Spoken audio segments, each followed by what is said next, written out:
For my 33rd birthday, I'd planned this fabulous trip to Las Vegas, staying in a suite at one of those fancy hotels with my husband and two of my friends. I bought us tickets to RuPaul's Drag Race Live, and we were also planning on seeing Lady Gaga. But in March, there was talk about this virus that was spreading and had made its way to Los Angeles. Within a week of that news, the city was shut down due to COVID-19. We thought we'd be in lockdown for 2 weeks, plenty of time before my Vegas B-Day in May. As you can guess, I didn't get to Vegas. Instead, I spent my birthday at home, on the couch, eating my husband's famous lasagna and watching Destiny's Child live in Atlanta on YouTube. It was a good time, but not Vegas. A few weeks after that birthday dinner, I found myself in the bathroom, looking in the mirror, weeping. Birthdays have a tendency to naturally cause us to reflect. After the thrill of a party or celebration wears off, I tend to question what I've done with my life so far and what I want to do, who I am and who I want to be. Sometimes there's satisfaction in the answers, sometimes there's judgment, sometimes there's a reckoning in the gray. This year was a reckoning like no other. My who am I reckoning was coupled with a desire to learn more about my queer community. I'd made all these videos and posts asking white people to learn about and honor Blackness, to be curious about identities and experiences that are not their own, citing that that's how they could do and be better in the fight for Black lives.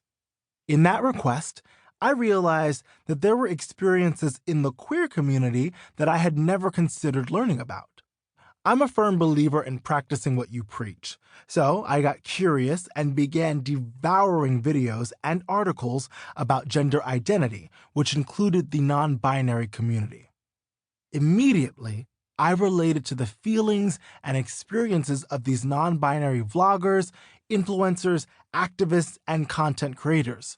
With each video I watched, I felt myself becoming increasingly overwhelmed with emotion, a mix of fear, relief, intrigue, and confusion. Gray. My breathing began to shorten as my heart was beating faster. I raced to the bathroom feeling like I needed to scream, but instead, I cried. That ugly cry, honey. That Queen Viola Davis cry with snot and tears mixing together on my face. Taken aback by my own reaction, I called on my meditation skills and focused on breathing. Inhale. Exhale. After a few rounds of breaths, my body began to feel a bit calmer.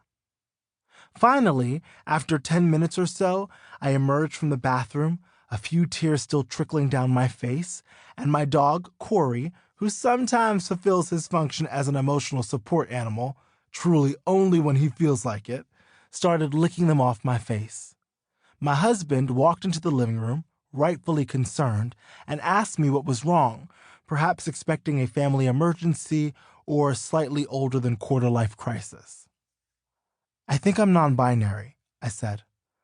With a sigh of relief, he smiled, looked at me lovingly, and said, "That's great." I was thankful for his warm reception and not surprised by it as he's an incredibly sensitive person, but I wasn't sure it was all so great. When I was younger, like 5 or 6 years old, I loved putting my 101 Dalmatians towel on my head and pretending I had a twin sister named Tana. I don't know where the name came from, but Tana was a superstar. I mean, long hair, tight waist, and attitude for days. No one in my house thought much of Tana, considering that as an actress, my mother often played both male and female characters in her one-woman show. Occasionally, in the peak of having fun dressed up as Tana, I would ask myself, do I want to be a girl?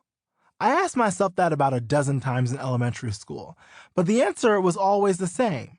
If I woke up as a girl, I'd be cool with it, and if I stayed a boy, I'd also be cool with it. I didn't have a strong yearning to be either gender. I just liked dressing up and playing pretend. My favorite thing to pretend to be was a teacher, a career I had every intention of pursuing as a grown-up before I fell in love with acting. Sometimes I'd pretend I was Mr. Brandon, and other times I'd pretend Miss Tana was a substitute teacher for my class, whom I chose to be really just depended on my mood.